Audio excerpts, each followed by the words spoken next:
Tak, ahoj, vítám vás u vyhlášení giveaway a dostala jsem se k natočení videu až dneska, takže jako kdyby jsem to včera uzavřela, vybrala jsem první vítězku a dneska před pár minutami jsem vybrala druhou.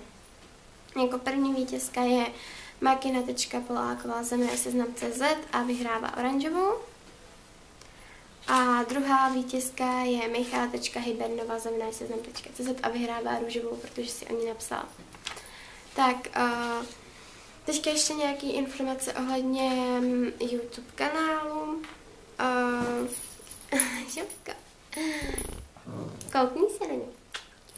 Jo, podívaj se na ně. Informace ohledně kanálu. Já si teďka dám menší pauzu, protože jestli jste si všimli, tak jsem si skryla 90% videí, myslím, že mi tam zůstaly 2. Takže teďka, já to nechci nějak vysvětlovat, ale prostě teďka budu mít po nějakou dobu skrytý videa a nevím, jestli budu dál natáčet. Tak, doufám, že se vám giveaway líbila.